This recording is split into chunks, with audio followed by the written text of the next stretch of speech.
dalam upaya membantu para petani, khususnya kelompok wanita tani, penyuluh pertanian Desa Sukamaju dari BPP Cibeber, melaksanakan penyuluhan untuk anggota KWT Srikandi Flowers, yang berlokasi di Kampung Cisepan, Desa Sukamaju, Kecamatan Cibeber, Selasa, tanggal 8 Maret tahun 2022. Penyuluh pertanian Desa Sukamaju, Nina Sumartina, memberikan materi penyuluhannya, yaitu cara membuat pestisida nabati, pestisida dengan menggunakan bahan baku dari dedaunan yang mudah didapat oleh para petani.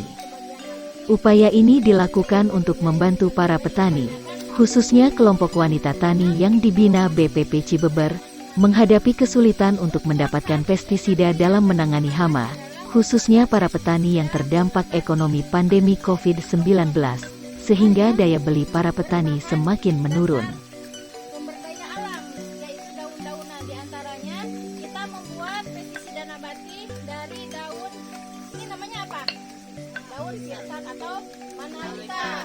Nah, dari daun manalika dan sisa, kemudian dari daun suren. Dari daun suren, kemudian dari daun gama. Kalau di Sunda ini bahasanya cebreng, dicecepkan langsung bereng. Dan ini dari daun mimba atau lidi. Kemudian ada lagi daun sirih. Ya, ini sirih itu ada dua macam, ada sirih hijau, ada sirih merah. Kuning juga ada. Oh, kuning juga ada ya. Kita sekarang lagi proses penumbukan, kemudian nanti ada proses pencampuran, pengaplikasian dengan air, kemudian untuk perekat kita menggunakan sabun. Kalaupun ada perekat yang lebih aman, yaitu kita menggunakan bahan dari labu siam. Jadi itu adalah bahan perekat supaya menempel di daun yang ketika kita disemprotkan. Kemudian ibu-ibu coba melihat, kemudian diaduk, lalu kita saring. Kita masukkan ke dalam botol kemasan dan disimpan selama 2-3 menit. Kemudian setelah 2-3 menit fermentasi, bisa diaplikasikan 1 liter itu dengan 5 liter air atau 10 liter air.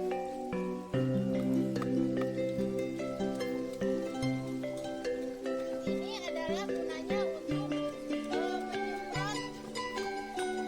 tanaman yang terkena serangan hama ataupun penyakit. Ini baru sebagian, nanti ini lagi diolah. Ini tadi dari daun ini kan satu botol, jadi nanti di nama di sini pakai label ini ada yang tahu nggak gunanya ini untuk apa? Jadi ini bukan.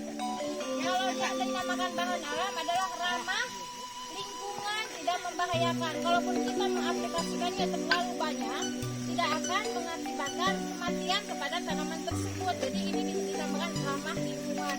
Walaupun overdosis tidak akan mati. Beda dengan kimia. Kalau kimia harus tepat dosis, tepat cara, tepat waktu.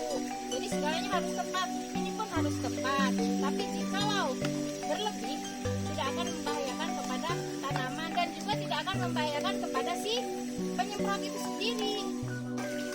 Diaplikasikan kepada tanaman dan aman juga kepada yang dimakan.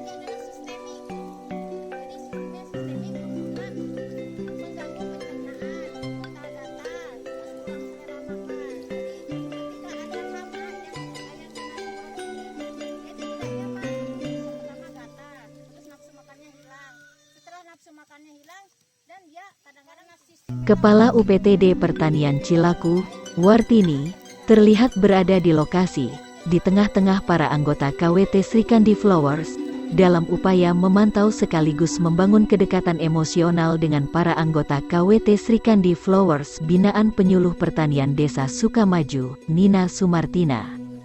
Para anggota KWT Srikandi Flower terlihat begitu antusias mendengarkan sekaligus mempraktekkan materi yang disampaikan penyuluh.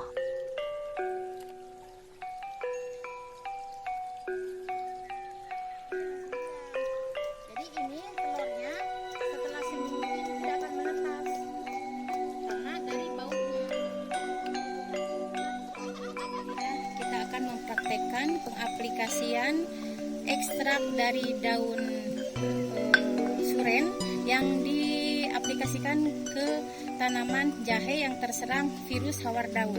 Di sini kita lihat ketika cairan itu disemprotkan ke dalam jaringan tanaman, kemudian diserap oleh akar, daun, dan jaringan dahan. Nah, ketika diserap, otomatis di dalam jaringan itu terkandung zat aktif dari daun suren tersebut yang kemudian nanti ketika hama menyerang itu di dalamnya sudah ada zat dan hama itu enggan untuk memakannya karena tanaman yang terkena hama di sini adalah yang terserang hama serangga semacam tomcat. Di sini kita lihat dulu mana yang hidup. Nah, ini hidup. Kemudian kita aplikasikan dengan daun gama. Ini akan pingsan dan ini pingsan itu gara-gara efek bau dari daun gama tersebut. Kemudian nanti bisa juga kena jaringan tubuh, tidak nyaman. Kemudian nafsu makannya menghilang, mengganggu sistem metabolisme tubuh. Kemudian dia sakit, bahkan pingsan, lalu kemudian mati. Kalaupun tidak mati, akan mengalami kemandulan karena metabolisme tubuhnya tidak berjalan normal seperti biasanya. Coba lihat kita di sini, nih mulai diam. Nah, dia mulai lemah berjalan pun tadi kan cepat, sekarang satu lagi. Nah, udah dia diam, mati. Bu, hari ini ada penyuluhan di kelompok wanita tani Srikandi Flower ya Bu ya. Apa materi yang diberikan hari ini Bu untuk para anggota KWT ini Bu? Dari awal itu ada 2 materi, cuman berhubung waktunya tidak cukup, jadi saya ambil materi saja, 1 materi saja. Pertama yaitu pembuatan pestisida nabati yang dimana bahan-bahannya didapat dari sumber alam yang tersedia di sini. Di antaranya dari daun mimba, daun suren, daun gama, daun sirsak, dan daun sirih.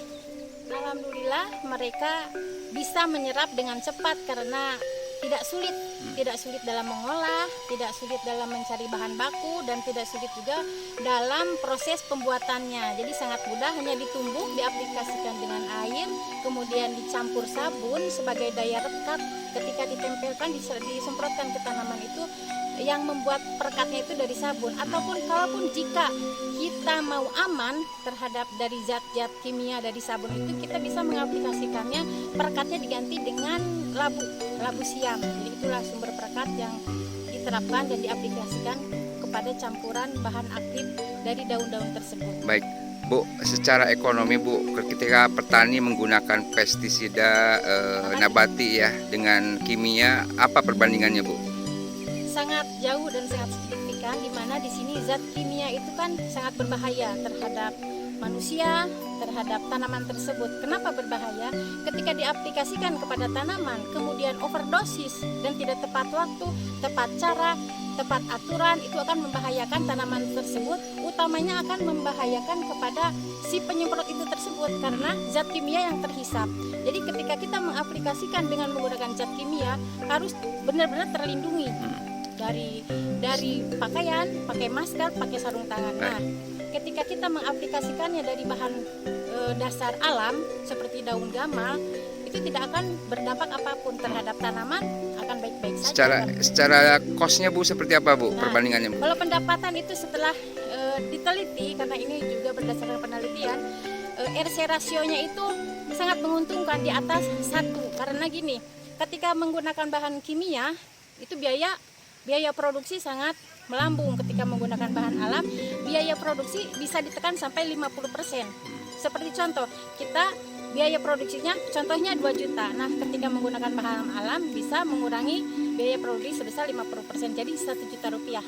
Alhamdulillah di bawah binaan Bu Nina Sumartina SPMP di KWT Sri Kandi Flower sangat respon, dan hari ini kebetulan dikaitkan dengan peran perempuan terhadap ketahanan pangan sangat bagus dan mendukung di UPTD Cilaku. Ibu-ibunya alhamdulillah sangat respon. Contohnya hari ini telah diadakan pembuatan pestisida nabati yang manfaatnya untuk meningkatkan produktivitas ketahanan pangan salah satunya.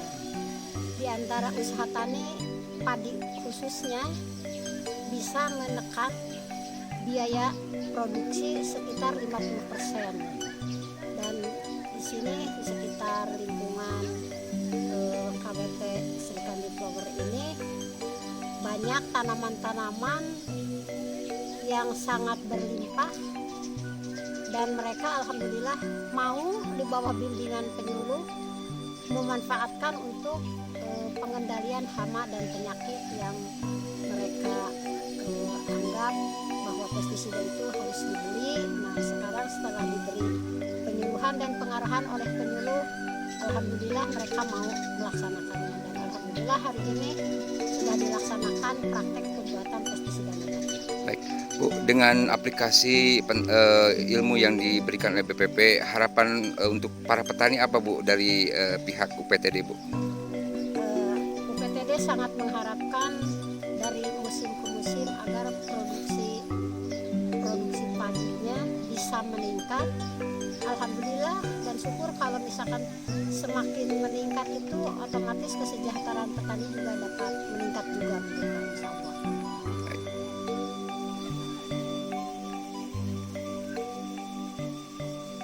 Taufik Winata, Bela Negara News, Cianjur, Jawa Barat.